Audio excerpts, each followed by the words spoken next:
Good morning, kindergartners. Today I'm going to read you a story called Ralph Tells a Story by Abby Hanlon.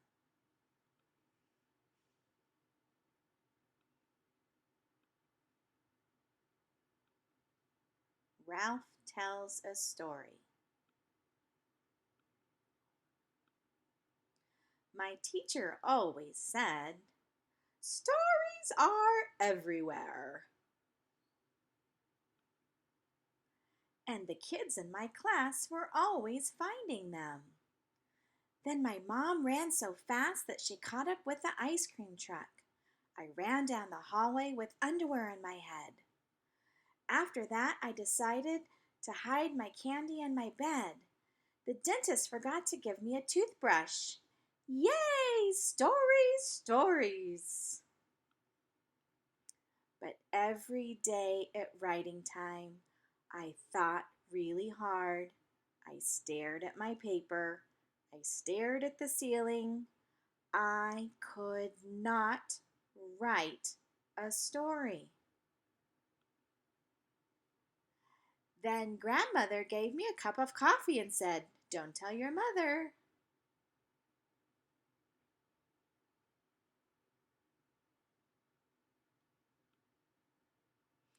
Ah!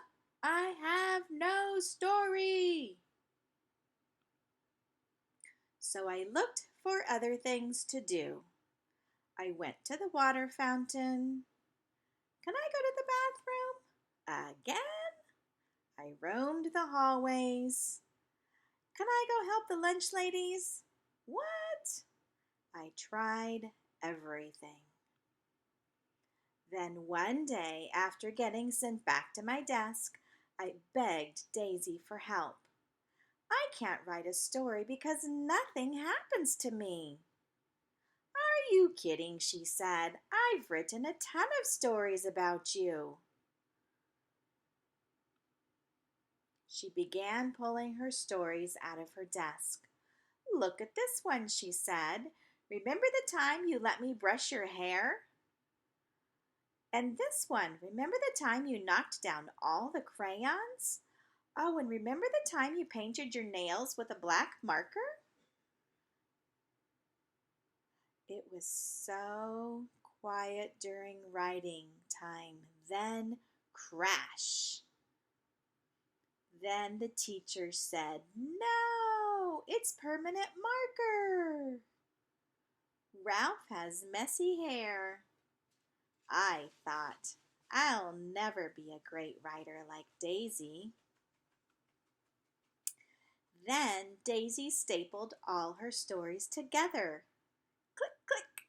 "Wow," she said, "this book already has 13 pages.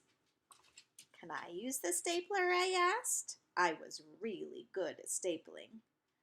"But you have nothing to staple," said Daisy. "You have to find a story first.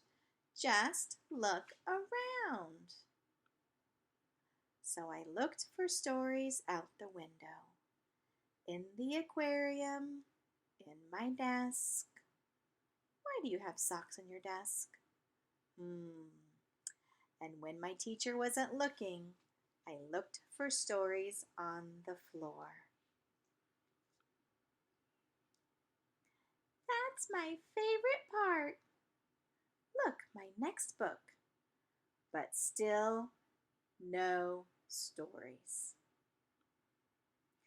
Lying under my desk reminded me of lying in the grass at the park. I closed my eyes and imagined I was at the park. Just like that time, a little inchworm crawled on my knee. The sun was shining right into my eyes. Squinting, I picked up the wiggly inchworm and looked at it close up. And that's when my teacher found me. "What's your story about?" she asked. I opened my eyes. I saw an inchworm.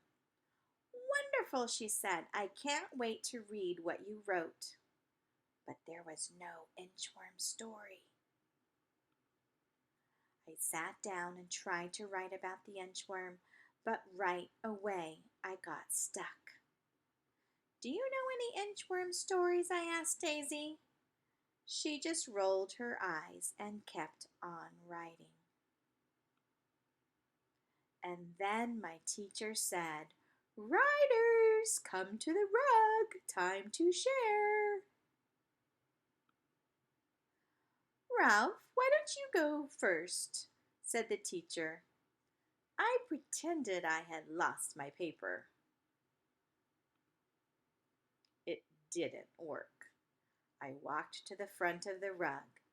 It took a long time. I held my paper against my chest so no one could see it. "I was at the park," I said. "An inchworm crawled on my knee." It was quiet. My heart went thump, thump, thump, thump. That's when I looked at Daisy. "Wow, really? Did it feel squishy, Ralphie? Did you take it home?" Then everybody started asking me questions. "Did your mom let you keep it? Did you touch it? Was it a baby? Was it a girl? Did it tickle? Did you name it?" Wait a minute, I thought. Something did happen with that inchworm. Well, I picked up the inchworm and decided to name him Nick. I built Nick a house, but he just inched away.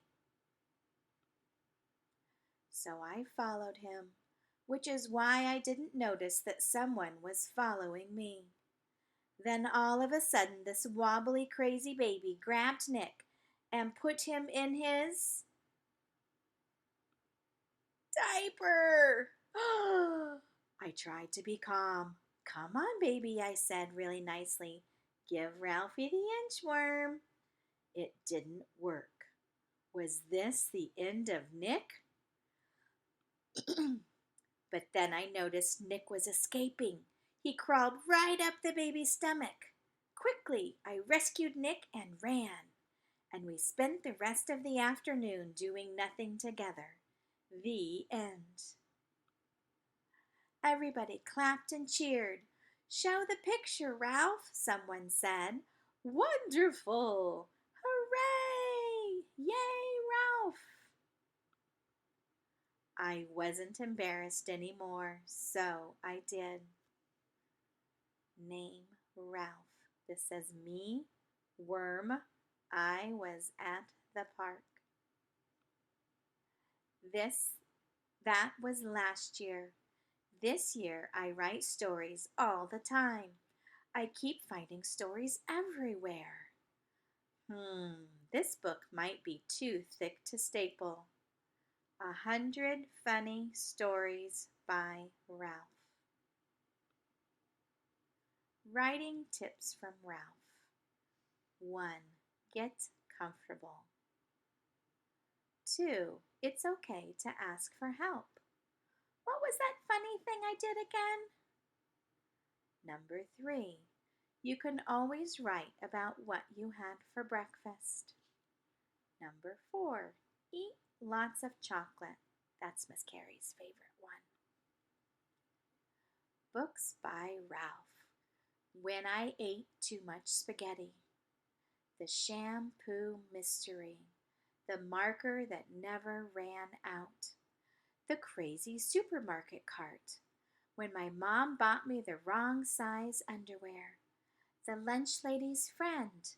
When my backpack was really heavy. The Case of the Missing Ice Cubes. The Worst Staple Jam Ever. When my baby brother ate hot sauce. The Scariest Hamster. When milk came out of my nose. Daisy's embarrassing birthday party. When the librarian yelled really loud at me. The smelly Band-Aid. When the principal tripped. My bathroom emergency. The inchworm returns.